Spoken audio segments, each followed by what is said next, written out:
5 metrden aňarsy görnenok. Biýagda öňü bilen şaryň keýpi başdy. Ol bile şeýledidi. Ana şundan gün matara hasaryň iň beýik ýerine barmak üçin 7-8 kilometr geçmelik. Ýolda men size gagyň depesinde ýaban görnüşde seyrek duş gelýän arabinany görkezjekdim. Öňde şu arabin üçin 3 gerek geldim.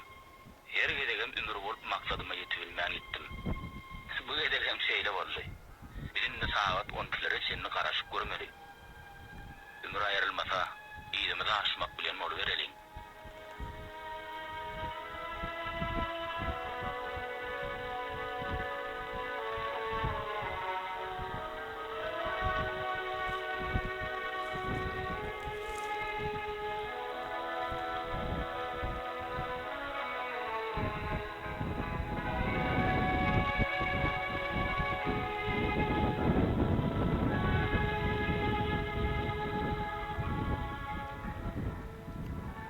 Dağın tepesine ömür soğulayan sağa oturmak men üçine behit boldy.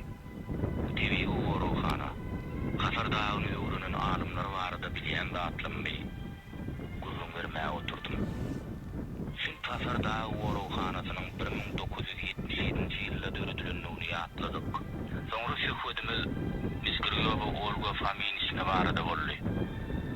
1934-1988 ýyllar aralygynda Garoladagy Suwatly magdum etrawyny ösümlik tejribe stansiýasynyň ýol başçy işleýändigi, biologiýa alymlarynyň doktordugyny, Türkmenistanyň akgynyň agronomydygy, hatda 1926-njy 1927-nji ýyllarda döreden çowza, dördaýal, Türkmen we jawallary ýaly eserleri bilen Türkmen şekillendirişi notunyň taryhy girenliginem ýatladyk.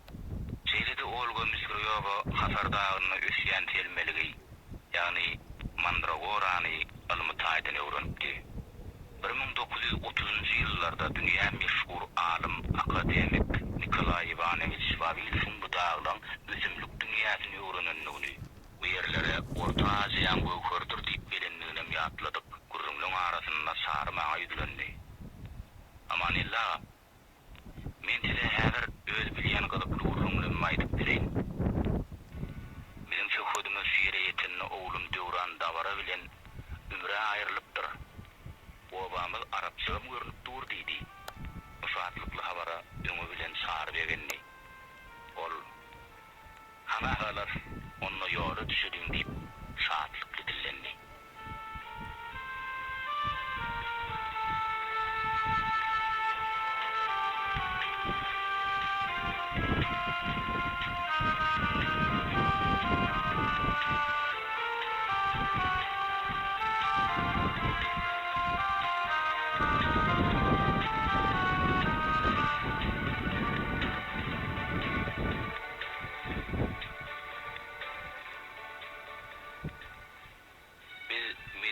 Havadan gün matara Hasar dağının beýik ýerine tarap ýol rawany boldyk. Öňümizden ýol beledimiz Ataşbarya, öňümizden ýol bolsa şümüzi tokoýdyk. Seher ýaryň şaýdan şu gaýadan üstünden barmak mümkin. Öňümizden beýik dağın batdandan geçip ýertekilerde beýan edilýän gözün ýerleri bar bitdik. Samahan sary ýerdim. Har ýa-binalar görünýär diýip begençde dağdan aşağılarına ýerip gitdi. Yarım saat döwre wagtdan soňra beýdine dolanyp geldi. Oň şahatlykdan ýaňa gözleri gülüp durdy. Arýabinalar göterilipdir. Men ýene-de 4 santim tapdym diýdi. Bilen bir şahatlykly habara goşuldyk. Çary ýene bide ýüzlendi. Şuň seher bilen ömürli gowa bolanym gowuldy. 5 ýyl asyňdy ýamrak. Bizat suwsamyk öňden Marian ataş dillendi. Öňümizde dağdan aşdyk, Hasaryň iň beýik nokodyna baryp ýetýäs. Bu hoş habar ýa-da öňlere gujur berdi.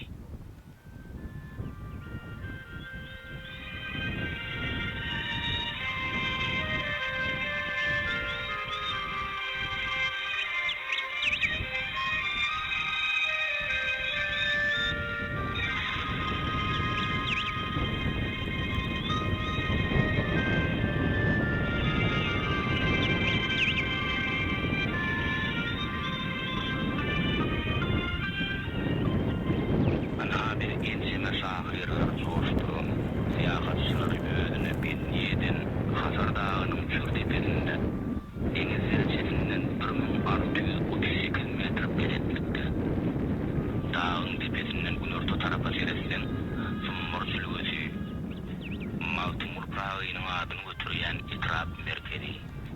Oňa degişli owalar. Gerdeğin işligi. Pragynyň dagy diňen kesip görmýär. Demirgalyk tarapy seretsem, Marwy jülusi. Serdari tarapyna degişli owalar görnýär. Şoma halam dagyň mülayim şemaly bilen ulama.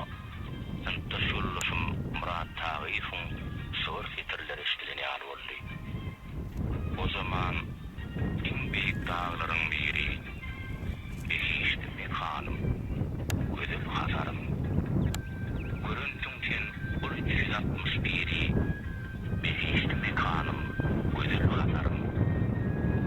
Köptür dağların almadır nari, Dermanlar otunun süpünün bari, Sellat gayan tomuş geremez gari, Behişti mekanım, gözüm hasarım. Turnugöz şişmeden sırlayı bakar, Selmelik anladı suğuna yakar. Keyik çağılan hozla bulutlar şükür. Behişti mekanım, gözül hasarım. Dana Pragynyň ılhamy joşun. Tariplap wasfyna goşular oşun. Arsadyr çynarlar köp asyr ýaşan. Behişti mekanım, gözül hasarım. Meritdini görmek, käbe deýsowap. Şibli baba barıp giderler tuwap. Gizliyen sırlarıma bersene cevap.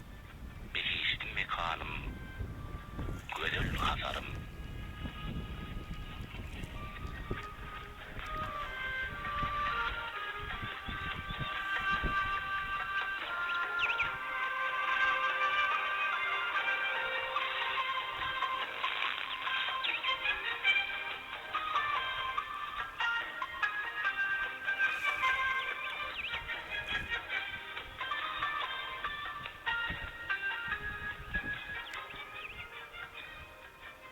Serimde aylanýan setirlen täsirinden çıkybilmän duran wagtym çaryň ses eşdildi. Naşy behişti mekana ýaz patlynda maý aýlaryna gelsen, beýikligi 35-40 santimetr. Gülleriniň ullugy 6-7 santimetr şillem güllerine görmek bolýar.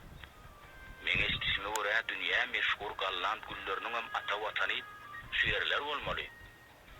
Hawa wakadan bir ay emes wagt geçenden sonra teleýaýlymda dünýäniň çar günjüne syýahat edýän gepleşigiň alyp barşy Gollandiýada çigillem gülleriniň arasyndan alyp baran gepleşigine güllüň aslynyň Orta Aziýadan getirilendigini aýtdy.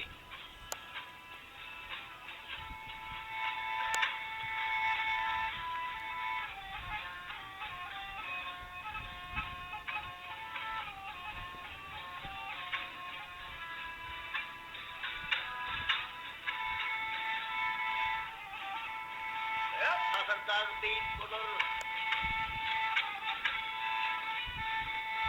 Hasardan deyip bulur, güçlü doğru keyif bulur, dağın.